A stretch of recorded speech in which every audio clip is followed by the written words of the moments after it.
সবাই সাইলেন্ট সবার উদ্দেশ্যে। ইদানিং টেম্পারেচার অনেক বেশি, মানে ভিতরে থাকার সম্ভব হচ্ছে না, এই জন্য আমরা বাইরে আসছি, তাই না? তো যাই হোক, আপনারা সবাই মনে হয় টেস্ট কোড পেয়ে গেছেন। ইএফের বাকি আছে 918444 918444 টেস্ট কোড। পরীক্ষা সম্পর্কে কিছু বলবো।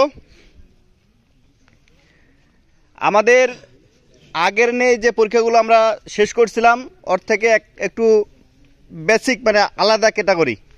যেহেতু আমরা একটা সম্মুখীন হয়ে গেছিলাম যে প্রশ্নগুলো যেগুলো আমাদের আয়ত্তে ছিল সেগুলোই বরাবরই আসতো, এখন আসতেছে না, এই জন্য আমাদের একটু চেঞ্জ হয়ে গেছে। চেঞ্জ হওয়ার ক্ষেত্রে এখন আমরা বড় বিপদমুখী। আপনাদের কি বলবো? তো অতএব আমাদের একটা বোর্ড বই আছে, এই বোর্ড বই থেকেই সকল প্রশ্নগুলো তৈরি করা হয়। আমাদের যে বোর্ড বই আছে এই বোর্ড বই থেকে সকল প্রশ্নগুলো তৈরি করা হয়। তো আমরা এটুকুই বলতে পারবো যে আমাদের এই বই থেকে সমস্ত প্রশ্নগুলো হবে, এর বাইরে থেকে কিচ্ছু আসবে না, কোনো কিছু এর বাইরে থেকে হবে না, এর আয়ত্তে পুরোটাই। তো এই বইটা সম্পর্কে আমাদের বেশি বেশি জানতে হবে।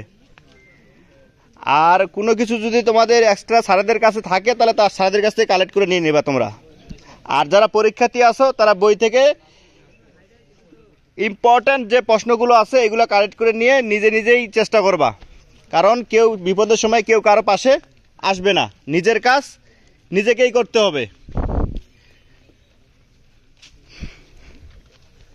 হবে না মানে স্টার্ট দিবে, স্টার্ট থেকে স্টপ পর্যন্ত ডানে বামে তাকানো যাবে না, আর অন্যের হেল্প নেওয়া যাবে না। মানে পিছনে সামনে যারা আছে যে ভাই 3-এর কত 4-এর কত 5-এর এরকম কোনো হেল্প নেওয়া যাবে না। তুমি তোমার সুস্থ মস্তিষ্কে পরীক্ষা দিয়ে যদি 1 মার্ক পাও এনাফ, 1 মার্কেই যথেষ্ট।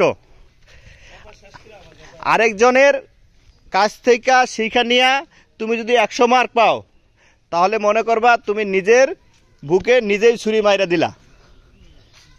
আর হ্যাঁ, বুক ফুলা বলবো যে শালা তুই আমার কাছে যাই না নিছস, আমার জন্য তুই একটা পাইছস, তাই না? এজন্য নিজে 0 পেয়ে বসে থাকবো আর চেষ্টা করব নিজে 1 মার্ক পাইলে এটা গর্ববোধ করতে পারবো যে আমি নিজে 1 মার্ক পাইছি। ওকে, আর বেশি কিছু বলবো না। তো রেডি? ওকে, স্টার্ট।